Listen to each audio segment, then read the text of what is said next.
Bonjour à tous. This meeting is being recorded. Bonjour à tous. Merci d'être présents à cette visioconférence d'actualité du GRISOF. Le sujet du jour est intitulé Notre médecine est malade, soignons le mal à la racine. C'est un livre tout à fait récent qui vient de paraître à ce sujet, écrit par Patrice Dio, Pascal Morel et Michel Vieviorca.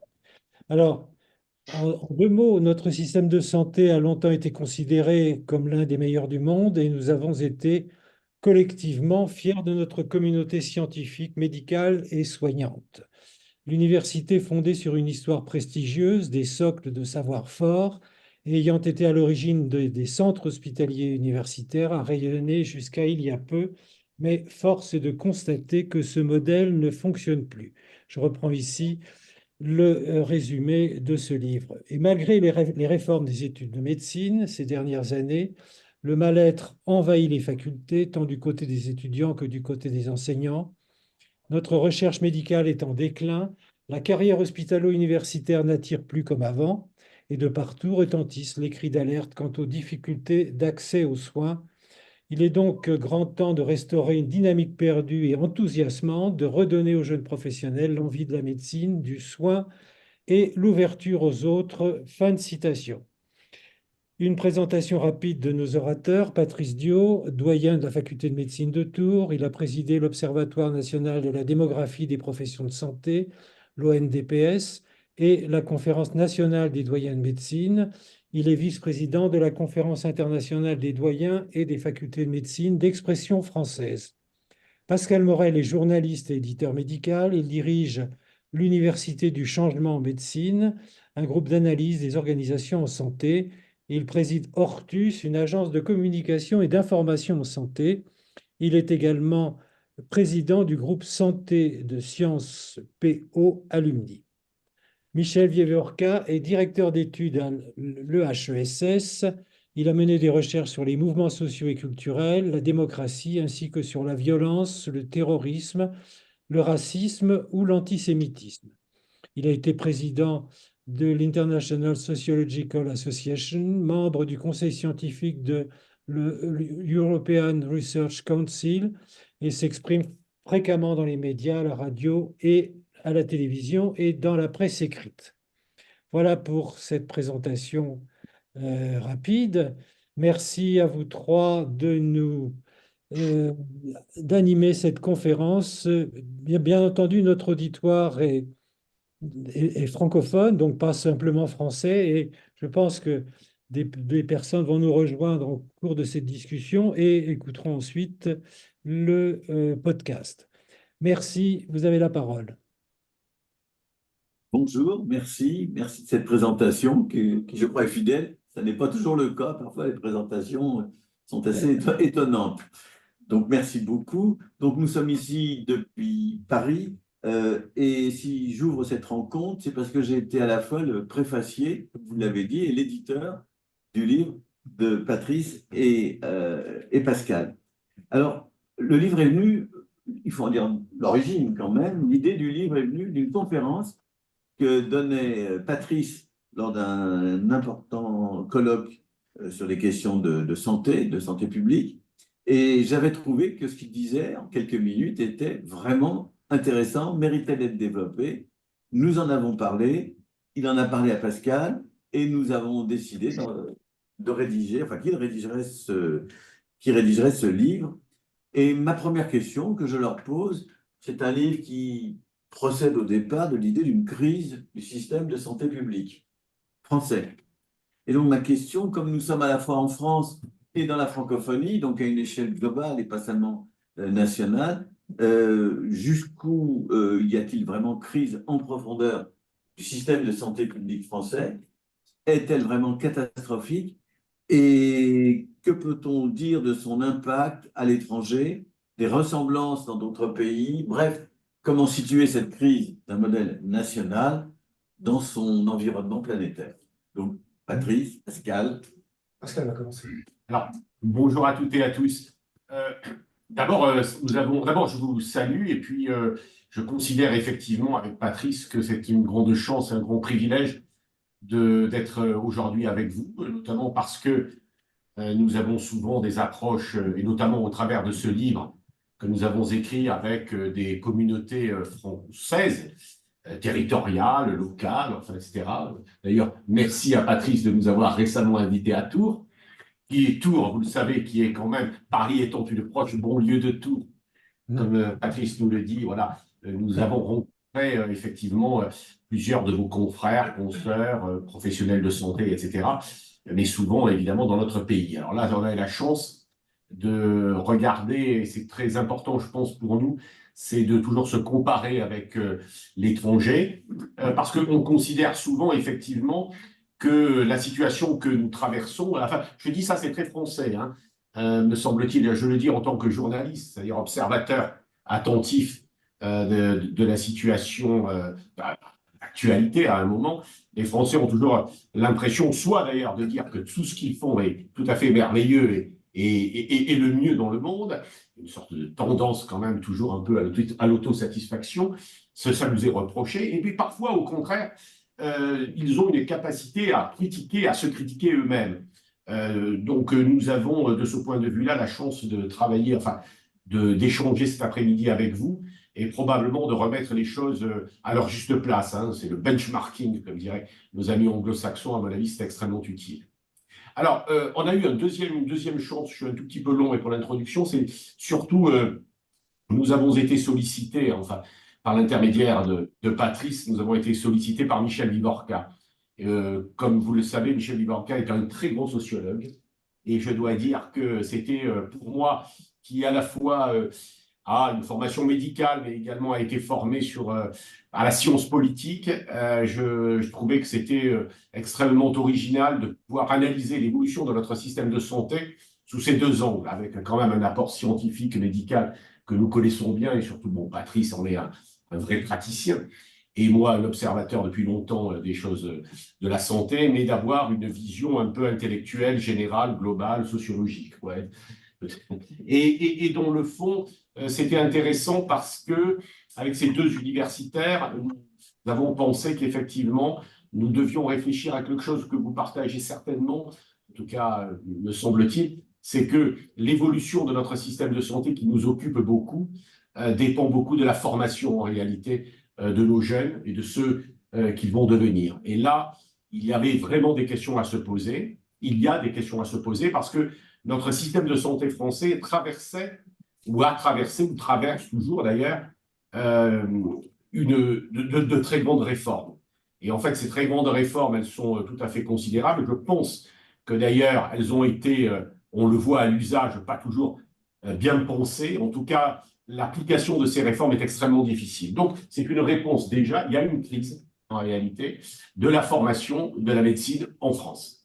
Et puis, évidemment, on a tous été sensibles, je pense d'ailleurs les Français, mais je pense également, tout ça a été le cas probablement pour vous à l'étranger, on a été évidemment frappé par la crise sanitaire que nous avons traversée, par le Covid.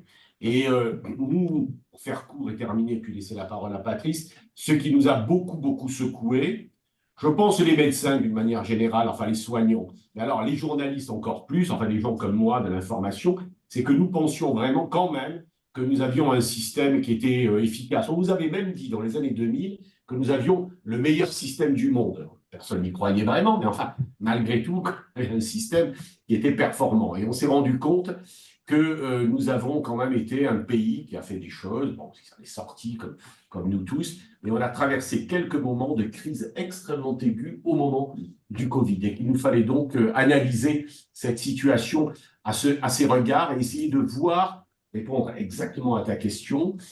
En l'étudiant, on s'est bien rendu compte que l'on avait quand même cumulé au cours des dernières années de très nombreuses crises sur lesquelles nous pourrons revenir.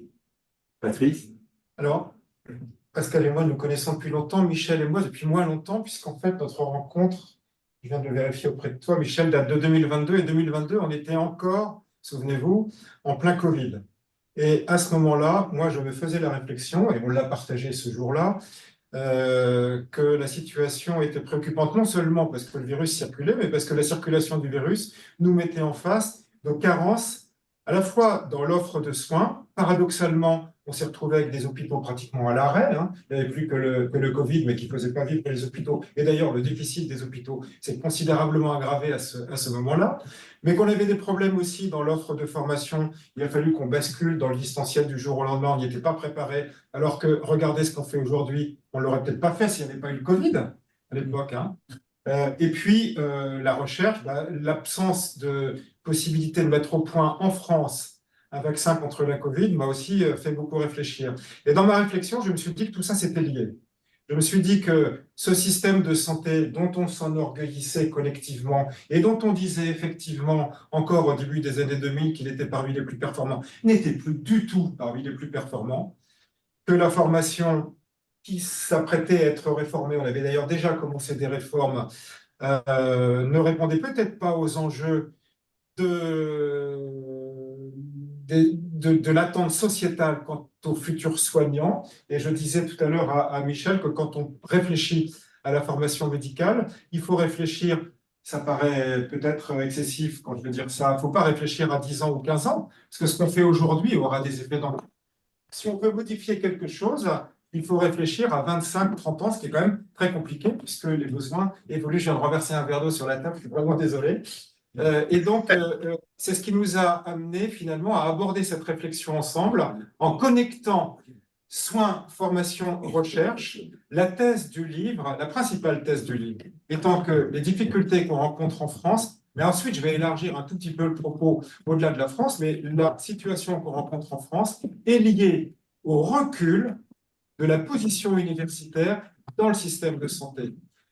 La loi dite HPST 2009, qui a donné les pleins pouvoirs à l'époque aux directeurs d'hôpitaux pour lesquels j'ai la plus grande considération, hein, bien sûr, mais a déporté complètement le pilotage du système hospitalier avec une conception technique, administrative, financière, plus que médicale. Notre santé publique, qui sait aujourd'hui ce que sont ses objectifs à 5 ans, à 10 ans? Moi, quand je pose la question, y compris à mes collègues en première ligne dans l'organisation de la santé publique dans notre pays, ils ne savent pas répondre à cette question-là.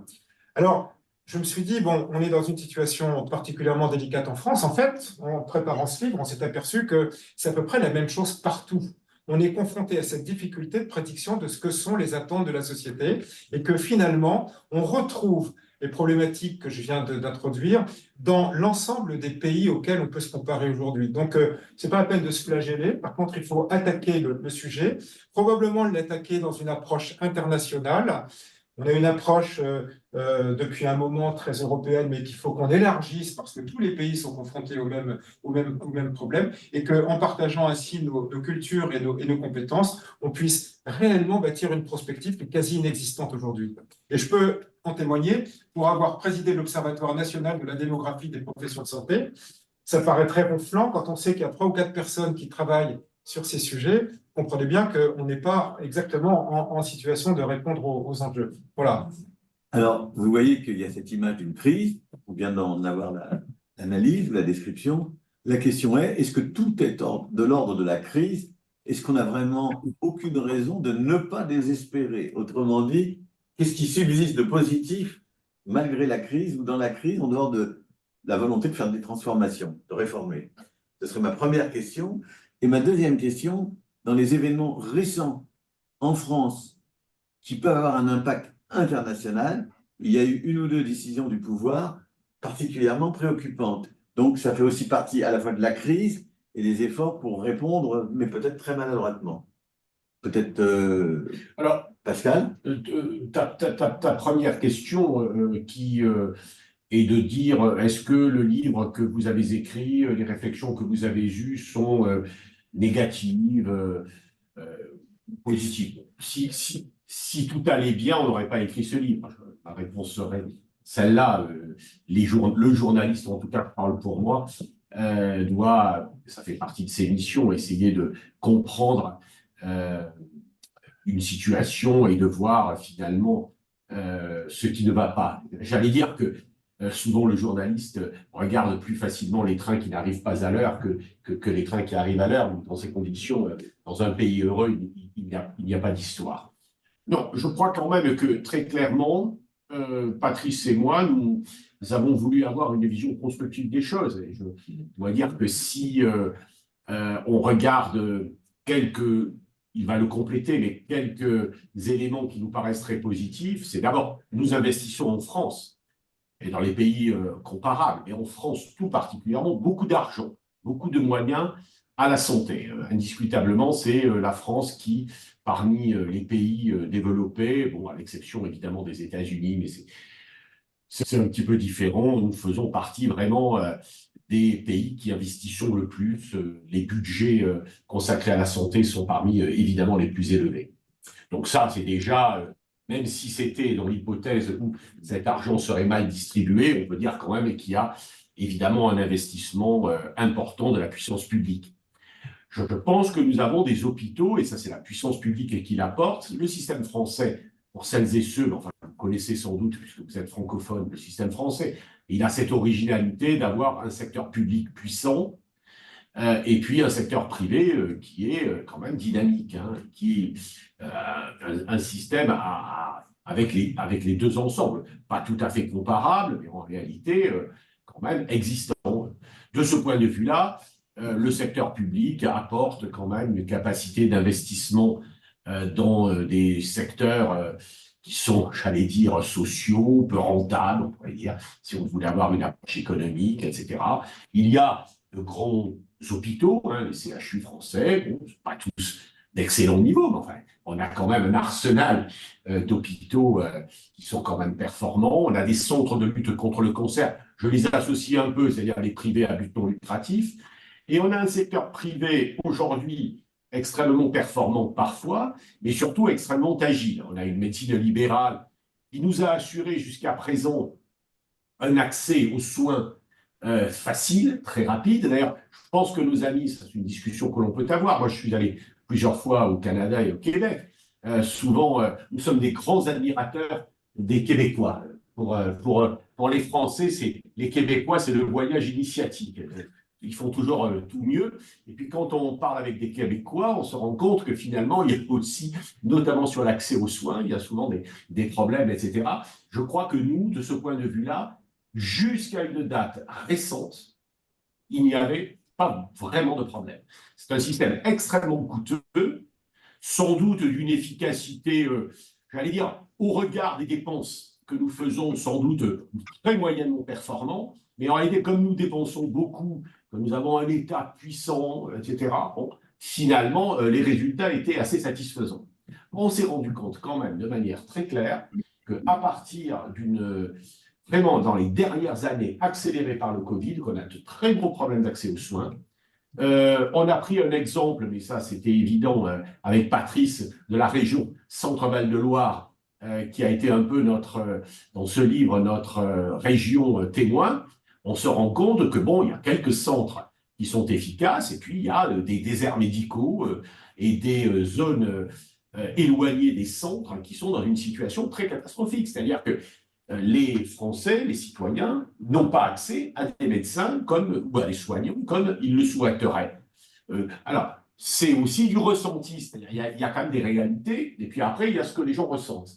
Et les gens, en tout cas les Français, ressentent une forte dégradation du système de santé. Alors, nous avons, je termine par là pour laisser la parole à mes amis, nous faisons chaque mois, dans nos activités, nous faisons un sondage avec un important institut de sondage, DVA, et nous analysons la satisfaction des citoyens vis-à-vis de notre système de santé. Je dois dire que vous pouvez regarder ça, les contrepoints de la santé, l'émission que nous avons faite hier, avant-hier, nous n'avons jamais été aussi bas, c'est-à-dire pas plus de 20% des Français sont satisfaits de leur système de santé. Il y a une dégradation à la fois sans doute, de la réalité, mais surtout en réalité de ce que les gens pensent de leur système de santé. Le sociologue qui est avec nous a l'air d'acquiescer.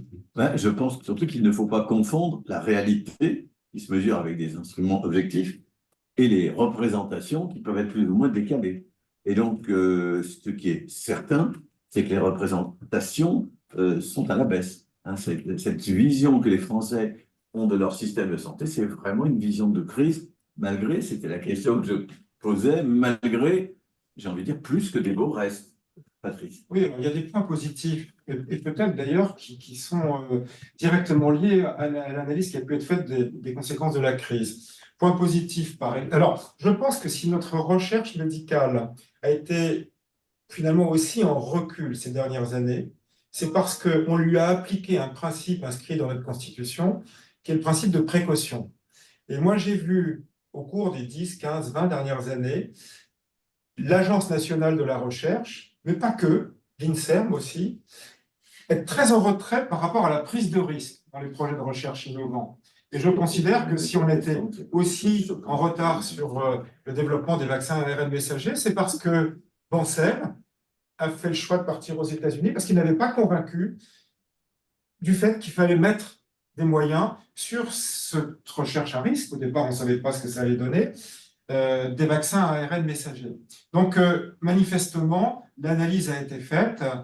L'Agence de l'innovation en santé a été créée. Elle n'est pas aussi dotée qu'on aurait pu l'espérer, mais au moins, il y a une volonté de redonner du dynamisme, de redonner une place à la prise de risque, à l'audace, qui est, à mon avis, très, très positive pour la recherche médicale, la recherche en santé et la recherche en général. Mais aujourd'hui, on parle de la santé. Ça, c'est un point positif. Un point négatif, Michel l'évoquait à l'instant, c'est une loi qui a été votée et qui a été publiée au journal officiel le 27 décembre. C'est-à-dire, j'interromps Patrick, quand personne ne regarde les journaux et que personne ne s'intéresse à autre chose que ce que j'ai mangé pour Noël et ce que je vais manger pour le jour de l'an. 27 décembre. C'est vraiment la trêve des confiseurs. C'est une loi qu'on appelait la loi Valtou. Donc, elle avait été déposée par celui qui était à l'époque député, ancien directeur, ancien président de la Fédération hospitalière de France et aujourd'hui ministre délégué à la santé, ce qui est quand même extraordinaire, hein, parce qu'on a un recul quand même dans l'ordre protocolaire de l'importance qu'on donne au niveau gouvernemental à la santé. Oui, il faut savoir qu'en France, un ministre délégué, c'est un sous-ministre, c'est pas celui qui a vraiment le pouvoir. Et cette loi Valtou, on est peut-être dans un discours un peu franco-français, pardonnez-moi, mais vous allez voir que ça fait réfléchir au niveau international, à mon avis, hein. Cette loi Valtou inscrit dans un article le fait que désormais entreront dans les études de médecine un nombre d'étudiants qui sera déterminé, c'est écrit comme ça, en fonction des besoins dans les territoires en priorité, puis des capacités de formation. L'ancienne loi disait en fonction des capacités de formation, puis des besoins de santé. Donc il n'y a plus de considération sur la place de l'université, qui est pourtant en charge de la formation, et on ne raisonne plus qu'au travers d'une représentation, pour reprendre un terme du sociologue, de ce qu'est le médecin et de ce que fait le médecin dans la chaîne de soins. Et ça conduit notre président de la République, non, notre Premier ministre, pardon, il y a quelques jours, à faire cette déclaration qui en a beaucoup choqué, qui a choqué la conférence des doyens, au nom de laquelle je ne m'exprime pas aujourd'hui, hein, même si je suis doyen, mais amenant à dire à ce Premier ministre que nous allons chercher des médecins dans les pays étrangers francophones pour leur proposer de venir exercer en France. Vous voyez la représentation qu'on se fait du rôle du médecin. Moi, je pense qu'il faut surtout politiquement définir des objectifs de santé publique. Je pense que ces objectifs ne doivent pas être définis par le corps médical, mais par la société dans sa représentation, et reconsidérer le rôle du médecin, parce que on ne retrouvera pas ce dont certains ont encore sans doute la nostalgie, c'est-à-dire le médecin au pied de tous les clochers, si j'ose dire, et puis auprès de la boulangerie et de la pharmacie. Ça, c'est terminé. Donc, il faut reconsidérer finalement l'organisation du système de soins en s'appuyant sur des métiers qu'on appelle parfois intermédiaires, parce que c'est pas le bon terme, il faut trouver le bon terme, mais réinventer la chaîne de soins et adapter la formation en santé en développant la pluriprofessionnalité et en généralisant le système des facultés de santé au travers d'une universitarisation de toutes les formations. Alors, à ce stade, j'ai envie de demander à mes deux amis, j'ai envie de leur dire, mais attendez, tout ce que vous êtes en train de dire, c'est qu'il faut introduire des réformes assez en profondeur. Mais tout ne se fera pas comme ça, par un claquement de doigts en 15 jours ou en 3 mois. Et j'ai envie de vous demander, qu'est-ce qui peut être fait à très court terme et qu'est-ce qui peut être envisagé à plus long terme? Autrement dit, si vous étiez conseiller du prince et qu'en plus le prince vous écoutait, deux conditions qui ne sont remplies ni l'une ni l'autre aujourd'hui, bien sûr, mais qu'est-ce que vous diriez à court terme, à long terme, et j'ajouterais, en tenant compte de la place internationale de la France Et c'est vrai, de cette façon un peu scandaleuse, me semble-t-il, de dire on va s'en sortir sur le dos des pays dont on prendra les meilleurs médecins. Alors, d'abord, Patrice, en fin d'intervention, et Michel ont évoqué un mouvement qui est quand même sur lequel il faut regarder, à mon avis, avec mesure, parce que c'est pas là, ce n'est pas quand même de maintenant que nous demandons à des confrères médecins étrangers non formés dans notre pays de venir en France. Je dois dire que quand même également, il y a aussi une volonté de la part de confrères, on dit ici du Sud, souvent de l'Afrique, voire maintenant de l'Europe, non communautaire, de venir en France. C'est quand même à la fois un privilège que l'université française a, que la France a, de pouvoir attirer des médecins étrangers. C'est très bien, ça a toujours été comme ça. Bon. Aujourd'hui, ça devient depuis, et c'est là ce qu'il faut comprendre probablement dans les dernières mesures qui ont été prises, le Premier ministre, d'ailleurs, c'est même pas ce Premier ministre-là, c'est le Premier ministre précédent et la ministre de la Santé précédente, ils veulent industrialiser dans l'immigration choisie, disons, ils veulent faire venir réellement des médecins étrangers de manière, j'allais dire, industrielle, pour en réalité pallier une difficulté à laquelle ils sont confrontés, qui est considérable, c'est une pression terrible que les élus subissent, le gouvernement, mais également les parlementaires, les maires, devant l'insatisfaction que les citoyens ont à l'égard du service rendu. Donc c'est sauf qui peut, on fait venir tout le monde, etc., etc. Bon, alors il y a une réforme, on pourra en parler dans le détail, les doyens s'y sont pas mal investis,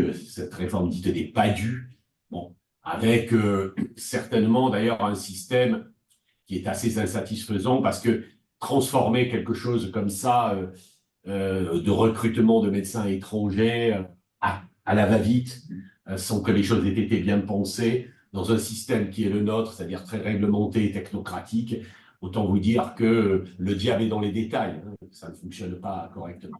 Bon, enfin, moi, je pense que faut pas non plus, il faut voir les choses de manière enfin, avec raison gardée, hein, en tout cas sur ce point-là. Alors, Patrice, court terme, long terme.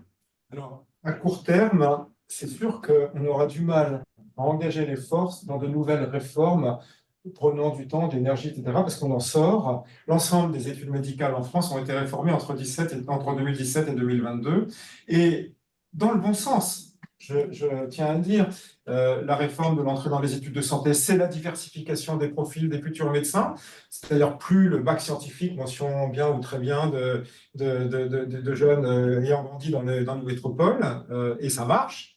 La réforme du deuxième cycle, c'est la pédagogie de la compétence, c'est-à-dire qu'au lieu d'infliger des apprentissages de connaissances extrêmement rapidement périssables, on s'intéresse davantage à la compétence. Puis la réforme du troisième cycle, c'est la professionnalisation donc, de ce qu'on appelle encore l'internat, mais par erreur. Donc ça, je pense que c'est positif. Maintenant, à court terme, qu'est-ce qu'on peut faire? C'est aller plus loin, et quand je dis aller plus loin, c'est commencer à aller vers, hein, parce qu'en réalité, on est au tout début, vers l'introduction de la pluriprofessionnalité dans la formation en santé. Il faut que les professionnels de santé, et les médecins en particulier, sachent ce que fait l'autre. Et aujourd'hui, ils ne le savent pas. Beaucoup de médecins ne savent pas très bien que le métier de kinésithérapeute est devenu extrêmement technique, extrêmement spécialisé.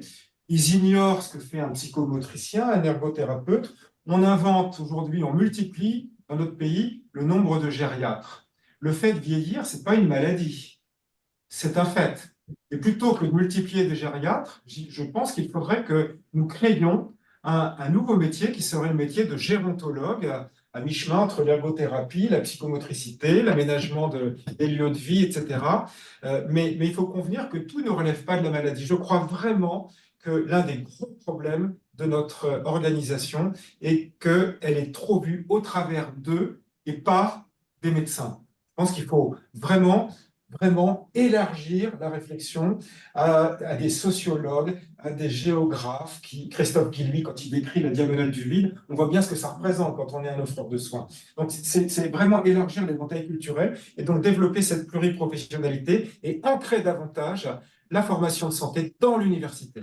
Ce que les médecins français savent, mais je ne sais pas si nos amis d'autres pays le savent, c'est que on est passé aujourd'hui, on forme à peu près 10 000 médecins, futurs médecins. Il y a exactement, quand nous avons fait nos études, c'était 3 000. Je pense. Donc en réalité, le numerus clausus dit maintenant numerus apertus, on l'a retriplé. Moi, je pense, parce que je dois dire que je travaille avec Patrice à la conférence des doyens, je pense qu'il fallait aller beaucoup plus loin. Il y a d'ailleurs des politiques en France qui disent, ça c'est une mesure à court terme quand même, mais qui n'aura d'effet qu'à long terme, enfin que 10 ans après. Mais je pense que l'on aurait dû former plus de médecins. Mais enfin, si on veut faire du court terme, c'est sûr que la seule possibilité, enfin une des seules possibilités, c'est de s'appuyer, de faire confiance à des soignants et notamment à des infirmiers. Alors, il y a des infirmiers que l'on a créés qui sont de niveau supérieur, qui s'appellent les infirmiers de pratique avancée, sans doute sur le modèle d'ailleurs québécois, à mon avis. Simplement, on y va en reculant, c'est-à-dire que on dit dans les tribunes, on dit qu'il faut le faire, mais on donne très très peu de moyens. On les dit, alors quand il y a une structure qui les prend en charge, parce qu'elles sont très bien formées en général, donc elles sont attractives, enfin attirantes pour les structures, on les fait venir, mais on voudrait les mettre en libéral, parce que le problème, c'est qu'il faut aussi qu'elles puissent être en libéral, et là, elles sont tellement mal payées que aucune infirmière de pratique avancée, jusqu'à aujourd'hui, ne peut vivre de sa pratique avancée. Et en plus, les médecins ne leur font pas confiance, contrairement à ce qu'ils veulent bien dire quand on les critique. Bon. Donc, en fait, ça, c'est les mesures après. On peut faire le digital, on peut faire de la télémédecine. Il y a une question, on pourrait terminer d'ailleurs sur cette question, parce que je pense que c'est le moment d'ouvrir complètement cette discussion. Mais ce que j'entends, moi, je vais vous le dire en des termes alors beaucoup plus simplistes. Pourquoi est-ce que le pharmacien ne me faisait pas une piqûre que seul le médecin avait le droit de faire? Pourquoi l'infirmière ne me faisait pas ce soin que seul le médecin avait le droit de faire? Aujourd'hui, ça bouge, il y a des discussions, mais on pourrait imaginer beaucoup plus de souplesse. Donc, c'est un peu ce que vous êtes en train de dire, je pense. Mais il y a un autre point qui a été très soulevé en France, qui est qu'aujourd'hui, le poids de l'administration, de la gestion, du management dans certains cas, est tellement lourd qu'un médecin, au lieu de passer son temps à soigner et avoir ses patients, doit remplir des dossiers, faire du secrétariat, faire de l'administration, etc. Est-ce qu'une réponse à très court terme, c'est ça ma dernière question, ça n'est pas de donner beaucoup plus de moyens qui déchargent en quelque sorte le médecin de ce qui ne relève pas vraiment de sa compétence comme médecin? Après tout, un médecin qui fait moins d'administration, c'est un médecin qui voit plus de malades. Aujourd'hui, on l'a écrit dans le livre, un médecin consacre 8 heures par semaine à l'administration. 8 heures. C'est une journée de travail, on va dire. Enfin, moins d'une journée pour un médecin, mais alors moi je pense qu'effectivement il faut alléger ça et c'est en train d'être fait, mais j'insiste beaucoup sur le fait qu'il faut revoir le rôle du médecin. Tu disais, Michel, pourquoi le pharmacien ne peut-il pas injecter quelque chose? Mais je suis complètement d'accord. Pourquoi le pharmacien ne serait-il pas en première ligne ou l'infirmier dans la surveillance de l'hypertendu stable? Pourquoi ne serait-il pas en première ligne dans la surveillance du diabétique stable? Je consulte encore un peu, et je vois à chacune de mes consultations des patients traverser la région qui est grande et peu peuplée pour le suivi de ce qu'on appelle une BPCO, qui nécessite la mesure du souffle. C'est absurde. Donc, en effet, et ça peut être fait à court terme, il faut reconsidérer le rôle du médecin qui devrait, de mon point de vue, être vu et agir comme coordonnateur d'un ensemble de professionnels appelés à interagir dans des référentiels de métiers ayant évolué et on commence à y aller, mais avec des très très fortes résistances de la part du corps médical lui-même. Et une façon d'avancer dans ce domaine, ce serait de donner davantage la main aux jeunes. Parce que les décisions, alors ça change, heureusement, tu me le faisais remarquer l'autre jour, on a des hommes politiques de premier plan aujourd'hui dans notre pays qui ont moins de 40 ans, même moins de 30 ans pour certains d'entre eux. Et probablement qu'ils ont des représentations différentes de celles qu'on imagine et qu'ils sont plus représentatifs de ce que sont les jeunes. Les jeunes médecins, on ne leur demande pas suffisamment leur avis. On dit quelquefois, il y a moins de temps consacré au travail parce que notre profession se féminise, elle se féminise, mais c'est absolument pas le problème.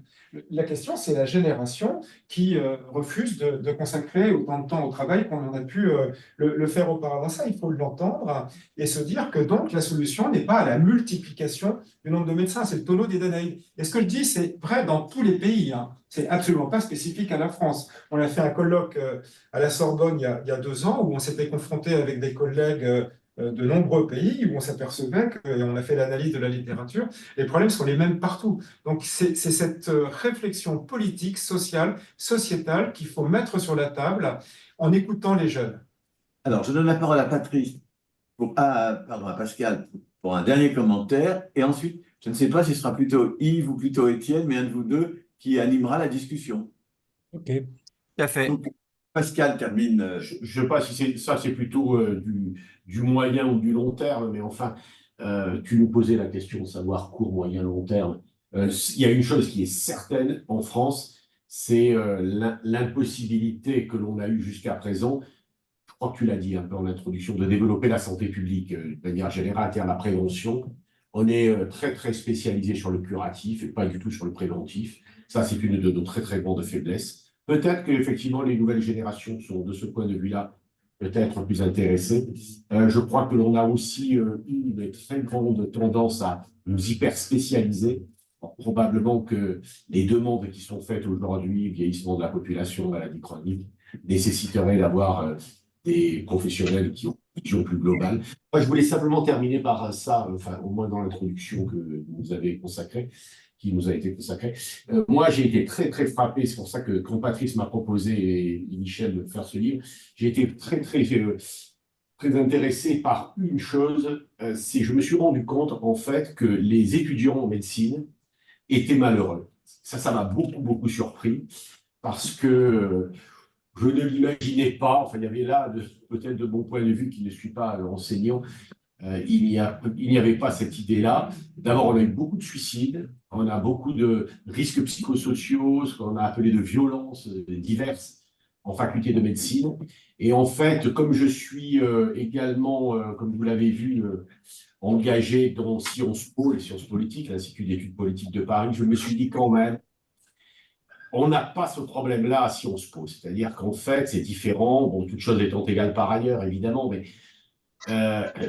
les formations médicales sont trop longues, trop difficiles, on n'y a pas assez réfléchi au but à atteindre.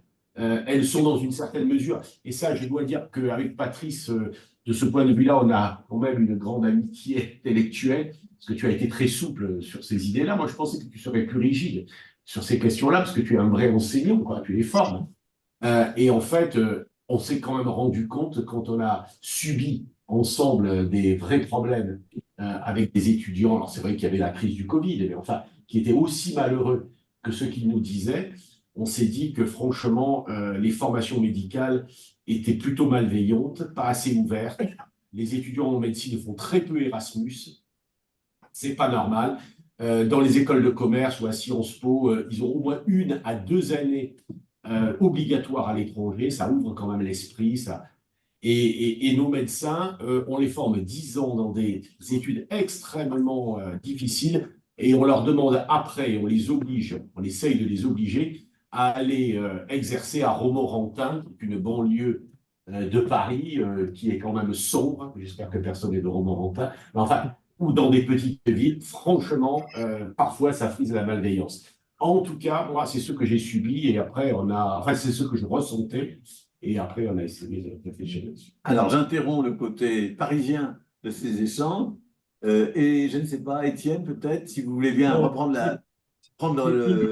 Il va reprendre la- Oui, ben, je vais débuter si vous êtes d'accord. Et puis, comme l'auditoire est principalement européenne, J'aimerais juste faire un petit constat de de ce qu'on vit ici, nous, au Québec. D'abord, vous savez que le Canada, chaque province a son système de santé et gère sa propre business, même s'il y a des capitaux qui viennent du fédéral. Vous avez dit énormément de choses. Je vais essayer de résumer dans le contexte québécois dans pas plus que 2 minutes parce que je veux laisser la parole aux autres. C'est vrai qu'il y a un investissement considérable par rapport au PIB. Le pourcentage, je ne le connais pas, mais c'est énorme si on considère par rapport aux autres services offerts par les gouvernements. Chez nous, la formation, et c'est pas juste en médecine, on est de plus en plus dans la formation universitaire de tendance non plus disciplinaire, mais interdisciplinaire. Vous l'avez touché au passage. On s'en va de plus en plus vers l'ouverture des disciplines parce que finalement, aux problèmes complexes, demande des solutions complexes et à travers le disciplinaire, ça ne fonctionne pas à travers le multidisciplinaire non plus, parce que ça prend de la communication entre les disciplines. L'autre chose qui est importante chez nous qu'on a réalisé, c'est la décentralisation. Chez nous, par exemple, ici à l'Université Laval, écoutez, on a un territoire à couvrir qui est à peu près l'équivalent de celui de la France. Et donc, on s'est rendu compte que si la faculté n'allait pas vers sa population, pour toutes sortes de raisons, bonnes ou pas bonnes, la population ne venait pas vers la faculté. Et donc, on a créé depuis quelques années, et c'est sous la gouverne de Julien Poitras, qui est l'actuel doyen, et de Claude Labrie, qui est le vice-doyen aux études de médecine, on a créé 2 campus à l'extérieur du campus de l'Université Laval. Et maintenant, il y a des étudiants en formation sur le territoire à différents endroits. L'autre chose que je veux dire, effectivement, il faut accorder plus de fonctions. Il faut que des professions parallèles, pas parallèles, d'autres professionnels de la santé, les pharmaciens, les sages-femmes, etc., il faut que ces professions-là puissent avoir plus de responsabilités médicales face à leurs patients. Ça, on le voit et ici au Québec, on a une tendance à aller vers ça. L'autre chose qui est importante, c'est vrai que les systèmes de santé sont des grosses machines qui comprennent énormément d'administrateurs et qui semblent extrêmement difficiles à bouger. Mais la COVID nous a montré que ce n'était pas vrai. Quand le système est acculé au pied du mur, il est capable de réagir. Au Québec, on a vu des salles qui avaient des vocations A être transformées en salles de réanimation, non pas en mois, mais en quelques heures. Ben, quelques heures, 2-3 jours. Et ça se faisait. Donc, le système de santé est capable de réagir. Il est capable de bouger. Il faut juste, entre guillemets, le forcer. L'autre chose que vous avez dite et qui est très, très vrai, la recherche, pendant des années, la recherche a accumulé. Vous savez, en 2000, lorsqu'on est passé du Medical Research Council vers le nouveau paradigme des IRSC et des 13 instituts autour de 13 grandes problématiques de santé, la principale raison pourquoi on s'est déplacé vers ça, c'est qu'on s'est rendu compte que les chercheurs avaient des tonnes et des tonnes et des tonnes de résultats dans leur tiroir et qu'ils ne savaient pas quoi en faire. Et donc, on est passé de ce qu'on appelle le bench to patient. Et ça rejoint un peu ce que je ne me souviens plus si c'est Patrice ou si c'est Pascal qui le disait, mais ça rejoint ça un peu. Donc, on est passé dans une étape où il fallait que la recherche profite rapidement. Et ça, c'est pas juste en santé, c'est partout. Donc, ça, c'est ce que je voulais dire à propos. Mais en même temps, ce déplacement-là de la recherche, du bench to patient avec la COVID, ben, on a vu ce que ça a causé. On a vu des retraits de publications dans l'ANSET, on a vu apparaître des tonnes et des tonnes de revues prédatrices, on a vu des écarts de conduite de plusieurs chercheurs qui se sont mis à publier n'importe quoi à propos de n'importe quoi. Puis il y a des études qui ont montré que ça a causé, en relation avec la COVID, plus de décès. Donc, en gros, c'est un petit peu ça que je voulais dire. Donc, je voulais juste placer un peu le Québec dans le contexte de la discussion d'aujourd'hui. Et maintenant, ben, je vais laisser la place,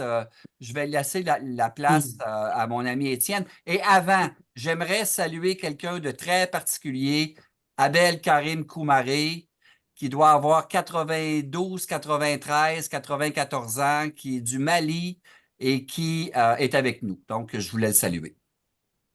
Merci Yves. Charles, tu as levé la main. Tu peux te présenter en quelques mots pour ceux qui ne te connaissent pas? Merci Étienne et merci pour l'opportunité de cette rencontre. Alors voilà, Charles Bollen, je suis un médecin épidémiologiste. Je suis actuellement le président d'un groupe qui s'appelle le RIFRES, qui est un acronyme pour Réseau international francophone pour la responsabilité sociale en santé. Je suis à la retraite de l'OMS où j'ai travaillé pendant 30 ans, un peu sous tous les cieux. Et je reste bien entendu toujours actif sur une question qui me passionne, qui est effectivement l'évolution du système de santé et comment le potentiel humain pourrait être mieux utilisé dans un système de santé. Alors si je peux faire juste une remarque préliminaire, enfin, en n'étant pas français, mais vivant en France depuis 45 ans, donc je connais le pays qui m'accueille, je suis d'origine belge, mais je ne le mets pas en évidence parce que j'ai passé les 3/4 de ma vie à l'étranger. Mais je dirais ceci sur le système de santé français. La première impression qui me vient à l'esprit, c'est que c'est géré par des mesures tactiques plus que stratégiques. Donc, à la crise, on répond, et il y aura encore une crise et on répond. Et les exemples tout à fait récents d'aller débaucher des médecins à l'étranger, c'est vraiment une démarche utilitariste à court terme. Et donc, il y a ce manque de vision stratégique anticipatrice à long terme, comme disait Patrice, sur un échelon de 30 ou 40 ans. Alors, pourquoi sommes-nous bloqués à ce niveau-là de ne pas avoir une vision stratégique? Je pense qu'il y a deux handicaps qui nous permettent pas d'avoir cette vision stratégique et visionnaire. Le premier handicap, c'est que nous ne sommes pas assez explicites sur les valeurs, sur ce à quoi nous tenons parmi tout. Quelles sont nos véritables ambitions? Quels sont les grands piliers sur lesquels devrait reposer l'action? Et je peux en parler tout à l'heure. Il y en a 4, et tous ces 4-là sont, à mon avis, en situation compliquée. Donc, le deuxième grand handicap, c'est que les moyens pour servir ces valeurs-là souffrent d'une grande fragmentation du système de santé. Le système de santé français est fragmenté, mais ils le sont un peu partout dans le monde. Mais Patrice avait raison de dire ce n'est pas typique à chez nous, dans le milieu hexagonal. C'est vrai. Peut-être que dans certains pays, il y a au moins quelque chose qui nous différencie de la France, c'est qu'on est capable d'avoir une lucidité sur la situation. C'est-à-dire qu'on est capable de poser un diagnostic de niveau stratégique, mais j'en reviendrai tout à l'heure. Alors, la fragmentation, effectivement, regardez le système de santé, c'est comme un archipel. Chacun des îlots a plein de talents et de ressources, mais il y a peu de ponts entre les différents îlots. Voilà. Alors, moi, je pense qu'il est important que l'on puisse évidemment s'attaquer à la question du court terme, et on verra comment, mais il est important aussi qu'on aille quand même, c'était dans le titre de votre présentation, qu'on aille à la racine du mal. La racine du mal, à mon avis, où la recette pour répondre au mal, ce serait, à mon avis, que les grands acteurs de santé, et on peut les identifier, l'université en est une, bien entendu, mais le pouvoir politique, la société civile, les associations professionnelles, les organismes de santé, le monde assurantiel, mais ces grands acteurs-là, je pense qu'il faut que nous soyons capables de les mettre ensemble et de voir dans quelle mesure ils peuvent répondre à ces 4 grands piliers-là qui sont nos valeurs. Donc c'est une discussion, à mon avis, de fond, importante, qui ne donnera pas les résultats à court terme, mais que si nous ne l'abandonnons pas tout de suite, ça nous collera à la peau comme un sparadrap du capitaine Haddock, encore très longtemps. Donc ça, c'est une chose qu'il nous faudrait faire. Je suis très heureux dans cette réunion, parce que là, il y a un doyen de faculté de médecine, il y a un journaliste, il y a un sociologue. C'est une réunion magnifique. Je pense qu'on au niveau national, si on pouvait élargir ce petit cercle-là à d'autres personnes qui pourraient avoir des avis sur la stratégie future, on pourrait créer une espèce de groupe de réflexion et proposer des solutions au mode politique qui ne les a pas. Manifestement, il ne les a pas. Il n'y a pas de vision à long terme et stratégique. Et ça me désole beaucoup. Sommes-nous en crise? Oui, mais il n'y a pas de désespoir, parce que la France a des talents considérables, a des moyens considérables. Il y a juste voilà, cette espèce de repli sur chacun de ces îlots, où chacun des grands partenaires, évidemment, a ses ambitions, ne s'intéresse moins, je suis content que tu aies utilisé ce terme-là, Patrice, s'intéresse moins à l'autre.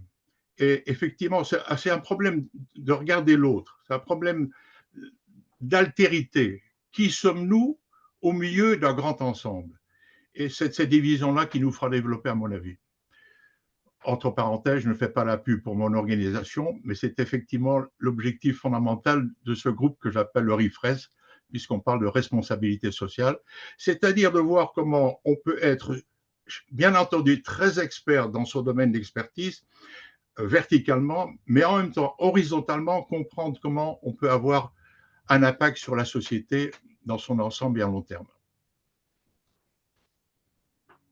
Merci, Charles. Qui veut intervenir? Oui. Monsieur Serrano. Oui, bonjour.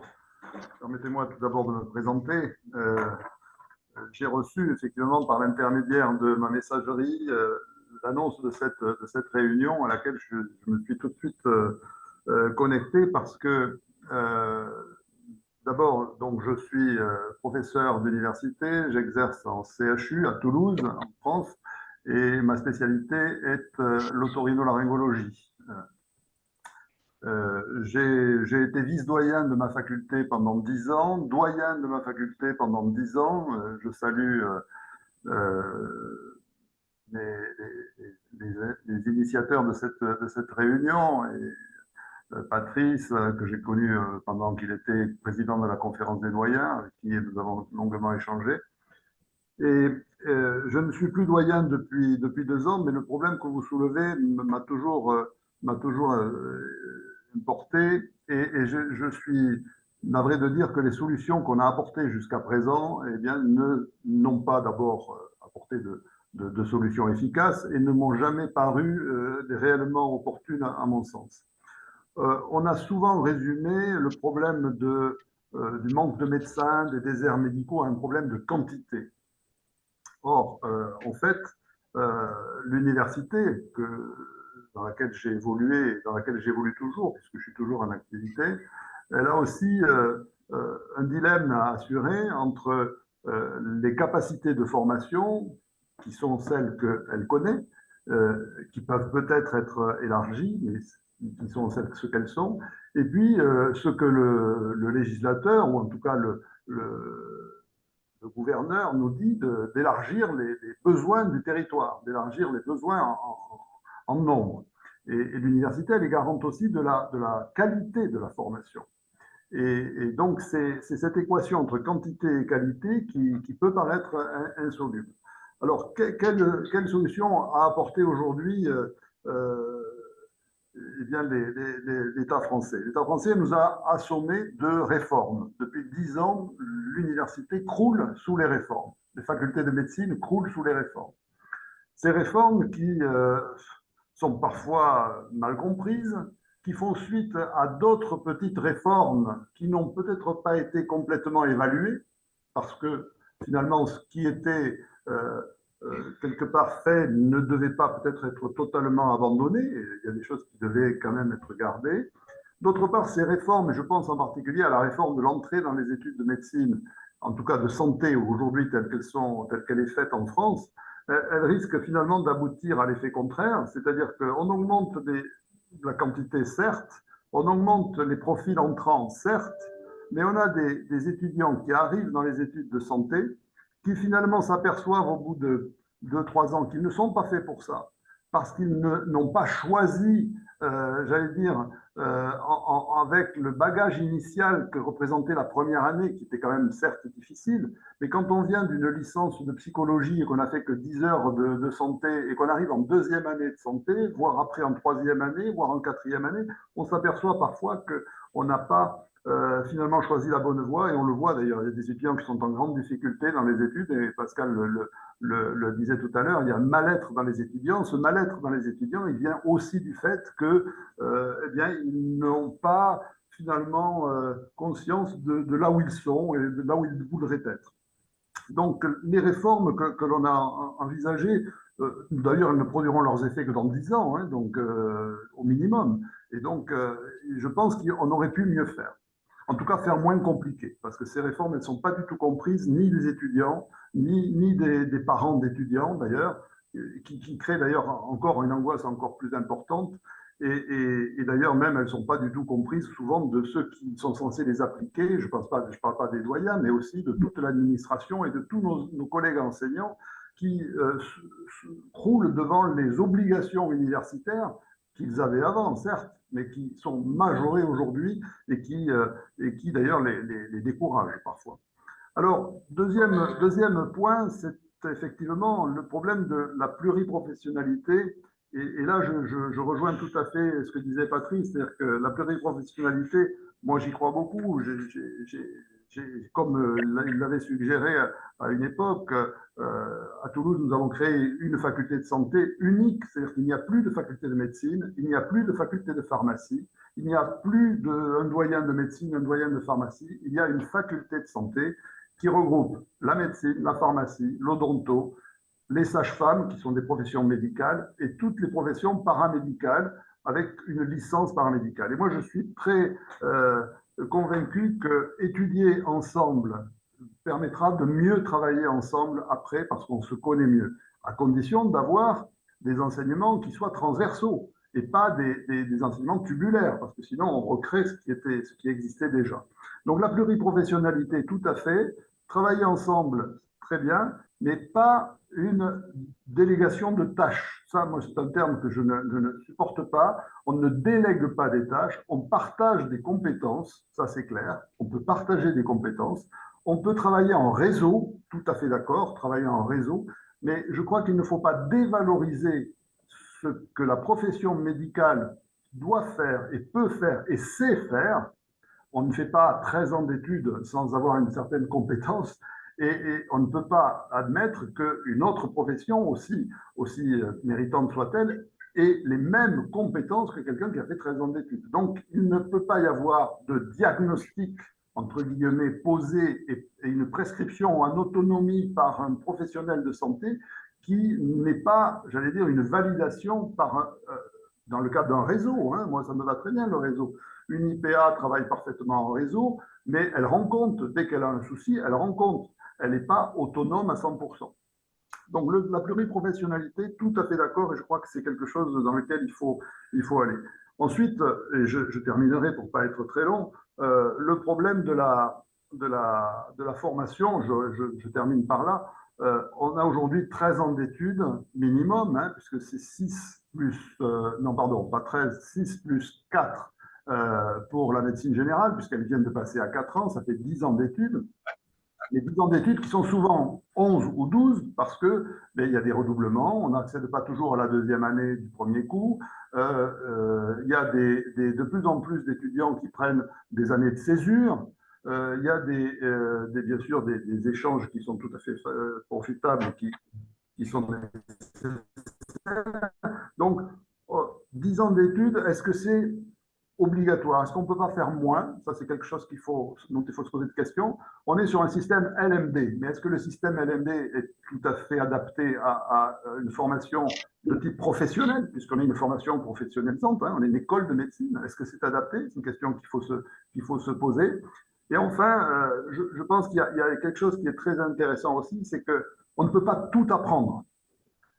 Aujourd'hui, les connaissances médicales sont telles qu'en formation initiale, on devrait apprendre aux étudiants à mieux se débrouiller par la suite, à rechercher l'information de ceux qui n'ont pas appris parce qu'ils ne peut pas tout apprendre. Les connaissances médicales, elles sont tellement nombreuses et elles se multiplient chaque jour qu'on ne peut pas être au fait de toutes les nouveautés, de toutes les avancées. Donc on a un gros souci en France, c'est la formation médicale continue. La formation médicale continue, c'est un serpent de mer en France qui date d'il y a plus de 30 ans. Aujourd'hui, elle n'est toujours pas mise en place. Il n'y a pas d'obligation. Même s'il y a une obligation, entre guillemets, théorique, bon, il n'y a jamais de sanctions formelles. Il faut attendre vraiment qu'il y ait 2 ou 3 rappels à la loi. La formation médicale continue devrait être beaucoup plus développée et ça permettrait aussi de résoudre un peu la quantité de savoir que l'on a dans les premières années de formation initiale qui, là aussi, participe, j'allais dire, un peu au mal-être des étudiants. On veut leur enseigner trop de choses. On veut leur enseigner trop de choses, trop de connaissances et pas assez de compétences. Et on ne les évalue d'ailleurs pas suffisamment sur le plan des compétences. Ça, c'est une des avancées de la réforme actuelle avec les Écosses. Ça, c'est très bien. C'est très bien. Mais malheureusement, cette avancée sur les compétences, c'est assorti aussi d'une augmentation des connaissances. On rajoute toujours plus de connaissances à savoir. Et ça, c'est plus possible. Voilà quelques réflexions, mais si c'était simple, ça fait longtemps qu'on aurait trouvé la solution. Hein, mais voilà, c'est quelques réflexions juste pour alimenter le débat. En tout cas, merci d'avoir organisé cette réunion. Merci beaucoup. Qui veut intervenir? Moi, je peux bien. Oui, Jean-Jacques Santoni. Jean-Jacques. Oui.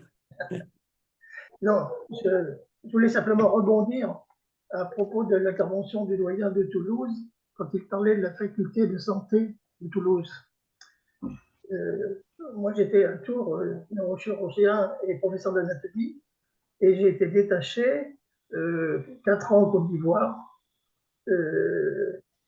6 ans au Cambodge et 4 ans en Guinée. Et pourquoi je veux rebondir, c'est parce qu'en 98, sur beaucoup de Colibet, j'avais créé l'université des sciences de la santé. C'est le terme qu'on avait utilisé, d'ailleurs c'est écrit en gros sur des lettres d'1 mètre de haut sur le fronton de la faculté. Il y avait la médecine, la pharmacie, l'odontostomatologie, mais aussi les paramédicaux, les infirmières, les sages-femmes. Et il y avait un certain nombre de cours communs. Et à l'époque, j'avais été très décrié, on s'est moqué beaucoup de ça, et je vois quand même que ça prend à Toulouse en particulier, c'est une excellente chose, me semble-t-il. Et donc à Tours, je crois que, je suis même sûr que la médecine et l'odontostomatologie pas accouplés, mais travaillent ensemble.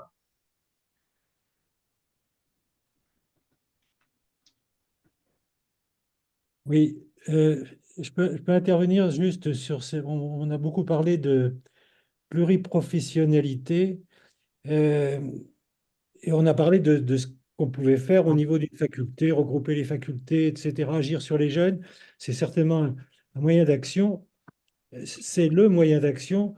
Moi, je me souviens quand j'avais des responsabilités dans ma spécialité, c'est-à-dire la pneumologie à l'échelon national, on se heurtait beaucoup ce qu'on appelait je ne sais plus le terme exact, le carnet de compétences, enfin bref, tout ce que le pneumologue devait faire, mais c'est ce que le pneumologue devait faire, c'est qu'il devait garder en réalité, c'est-à-dire tout ce qui était endoscopie, etc. Il était hors de question de le partager avec qui que ce soit, contrairement à ce qui se fait dans d'autres pays. Je pense à l'Australie en particulier, où on a montré que une infirmière spécialisée peut très bien faire des endoscopies bronchiques avec la même pertinence qu'un pneumologue qui en fera quelques-unes tous les mois.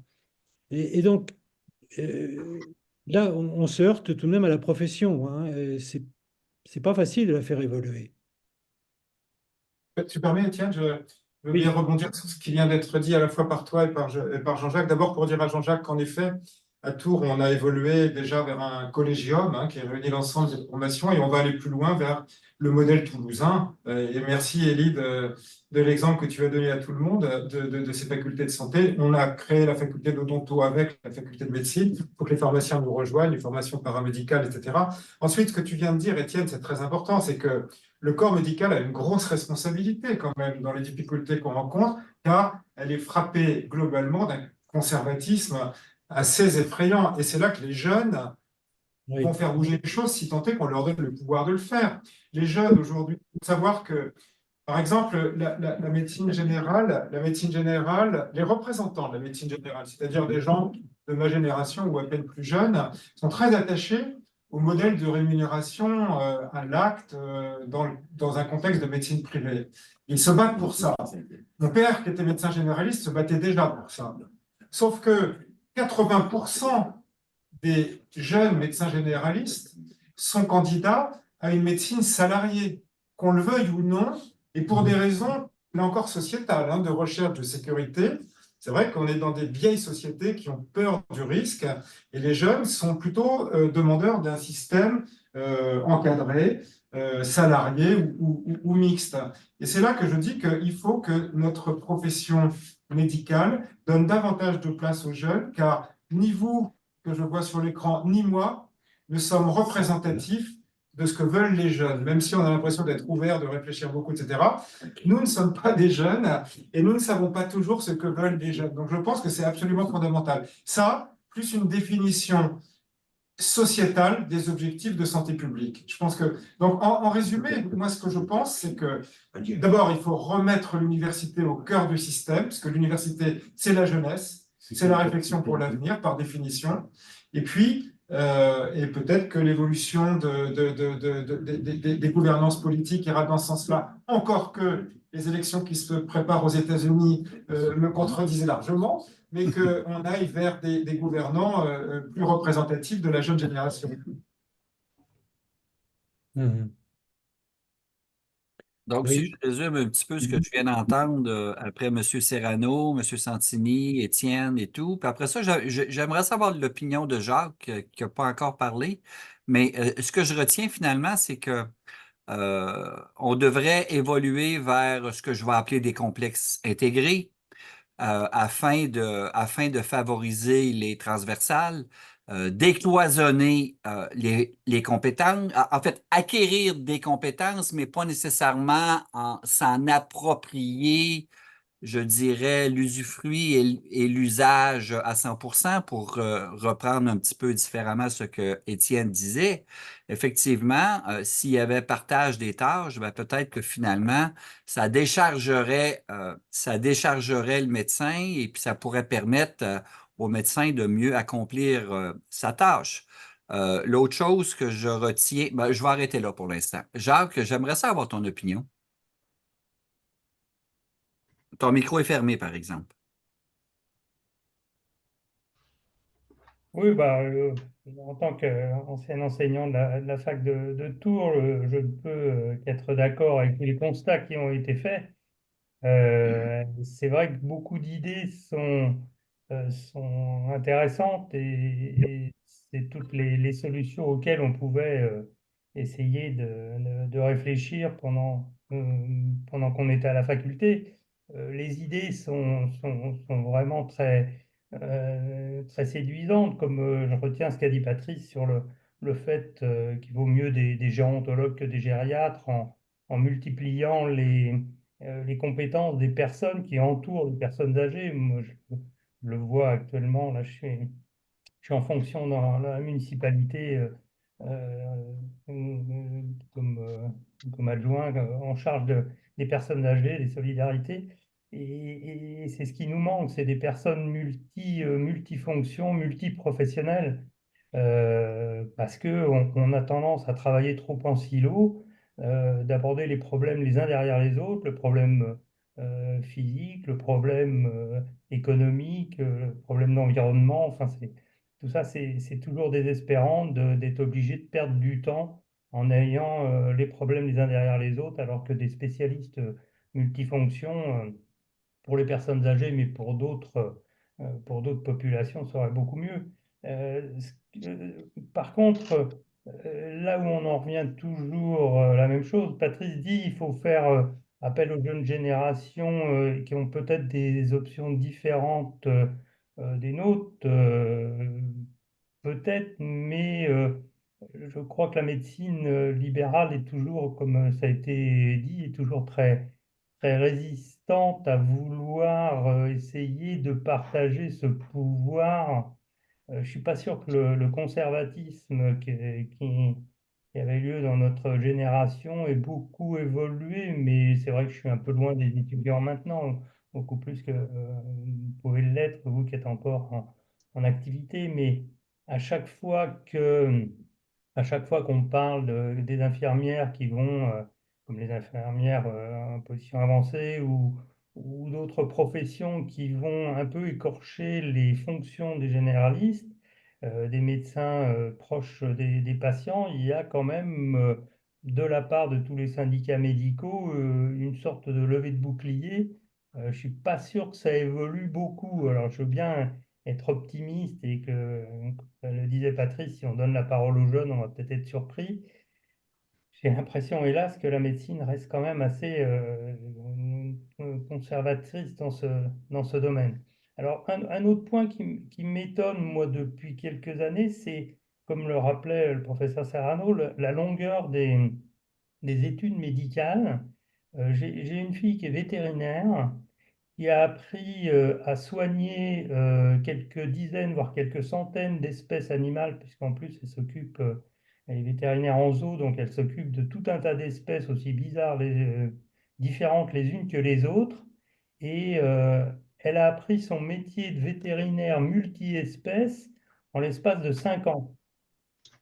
Donc, je suis un peu étonné qu'on en soit arrivé depuis nos études, quand j'ai commencé, qu'il y aurait 6 ans, qu'on en soit maintenant à minimum 10 12 ans pour apprendre toutes les pathologies, même si on va un peu plus avant dans la prise en charge de l'espèce humaine que des multiples autres espèces.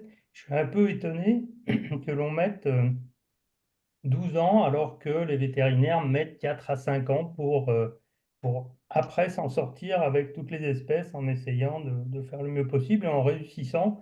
Ils ont aussi des obligations de résultats, sinon ils ont beaucoup de problèmes. Et donc, cet accroissement continu des études de médecine me semble quelque chose de...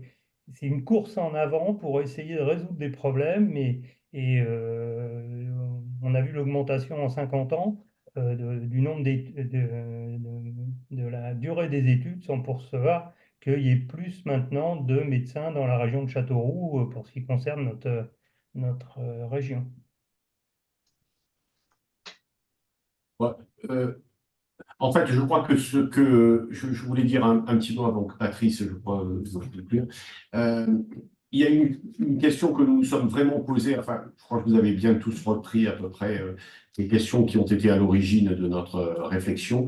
C'est quand même, et je crois que c'est jamais fini, c'est la place de l'université dans l'organisation du système de santé et dans l'organisation, dans son implication auprès des questions, disons, sociétales, pour faire court. Et on a beaucoup milité. Alors là, on est très ouvert, visiblement, parce que je pense que les anglo-saxons abordent les choses différemment. Ce que nous, on a appelé la réuniversitarisation de la médecine. C'est vraiment la place de la formation de la médecine. C'est pour ça que vous l'avez repris. C'est pour ça qu'on avait écrit ça, soignons le mal à la racine. Hein, c'est-à-dire que vraiment, essayons d'aller au bout.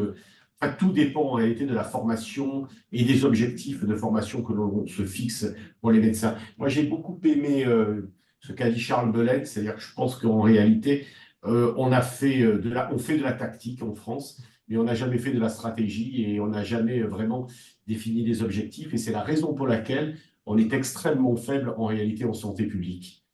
Et en fait, on a géré un système que l'on a cru, parce qu'il était très agile. Et l'un d'entre vous a dit effectivement qu'on a été capable de réagir dans la crise du Covid, c'est vrai, nous et sans doute d'autres. Mais ça, c'est lié au fait que l'on a un système de médecins libéraux qui sont quand même en réalité à la fois, il faut leur rendre grâce, mais qui sont très agiles, très souvent dynamiques, qui sont capables de travailler beaucoup plus, de faire face à des urgences. Mais évidemment, ils ont une vue très parcellaire des problèmes. Et je pense que c'est une réflexion, ça, pour sans doute de très nombreuses années. C'est-à-dire qu'on a une multitude de petits chefs d'entreprise, au bon sens du terme, hein, plutôt plus d'artisans que de gens qui ont une capacité à modifier l'organisation générale d'un système et à faire vraiment de la politique de santé. Enfin, je pense que c'est sur de réflexion. sur la durée des études de médecine. Merci Jacques et merci Élie, parce que je crois que tu l'avais dit aussi, Élie. En effet, rien ne justifie qu'on allonge la durée des études de médecine. Ce qu'on veut, c'est que les étudiants acquièrent des compétences, et les compétences n'ont pas augmenté, c'est les connaissances qui augmentent. Et on ne peut pas faire la course à la connaissance. Dans le livre, on écrit, et c'est pas nous qui l'avons inventé, hein, c'est écrit dans une référence très sérieuse, les connaissances médicales doublent tous les 73 jours. Donc arrêtons la course à la connaissance et faisons, comme disait Elie, en sorte que les médecins sachent aller chercher la connaissance dont ils ont besoin. C'est ça la compétence. Voyez. Alors, je dois vous dire qu'on n'avait pas compris que la réunion pouvait durer plus d'une heure et on va être, nous, de notre côté, contraints de vous demander de nous excuser parce que Michel et moi et Pascal avons des obligations. On est vraiment désolé si vous aviez pensé on avait pensé que ça s'arrêtait. Non, il n'y a pas de souci. Écoutez, on va s'en aller vers la fin de toute façon parce que moi aussi, le lien Zoom est à veille de se perdre. Écoutez, je voudrais juste résumer tout ce qu'on vient de dire dans un concept. Si on veut faire évoluer les choses, si on veut que la formation change, si on veut que les systèmes de santé changent, est-ce qu'il ne faudrait pas commencer par désacraliser la profession? Et je vais simplement arrêter ça là. Et je voudrais remercier Patrice, Pascal, et je m'excuse, j'oublie votre prénom. Michel, pour votre présence. Et comme on le fait à l'habitude, je vais juste 30 secondes pour vous présenter, pour vous rappeler nos prochains rendez-vous. Donc, notre prochain rendez-vous sera le 21 mars et c'est le professeur. Écoutez, on est parti dans une séquence tour et c'est extrêmement agréable avec le professeur Loïc Vaillant qui va nous parler du service sanitaire des étudiants. Et donc, je vous invite à cette conférence-là. C'est le 21 mars. Le 28 mars, pour ceux qui ne le savent pas, nous avons avec Étienne commencé ce qu'on appelle la science en formation, où on demande, et je vous invite à demander à vos étudiants de participer, où on leur demande de venir présenter non pas leurs résultats, mais leurs projets de recherche. Comment ont-ils structuré leur projet? Comment ont-ils fait la revue de littérature, etc., etc. Et donc, dans ce concept-là, le 28 mars, nous aurons Zachary Lire, qui est au CAMES, qui travaille au CAMES, mais qui est aussi doctorat chez nous, à l'Université Laval, au Centre de la documentation. Donc, il fait un doctorat en communication chez nous. Puis finalement, plus général, on a des partenaires en santé, entre autres celui de la FIFOG, la Fédération francophone d'obstétrique et de gynécologie. Et la prochaine visioconférence de la FIFOG, c'est le 13 mars, et c'est quoi de neuf dans les fibromes? Et donc, pour ceux qui sont intéressés, les liens sont dans nos bulletins, etc. Pour des questions, le courriel à Étienne ou le mien, et dans la mesure du possible, on vous répondra le plus rapidement possible.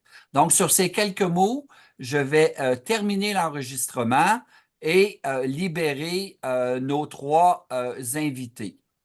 En les remerciant. Et on vous remercie. Et tout ça va être sur la conférence va être, je la récupère et je l'envoie à Étienne et elle va être déposée sur notre chaîne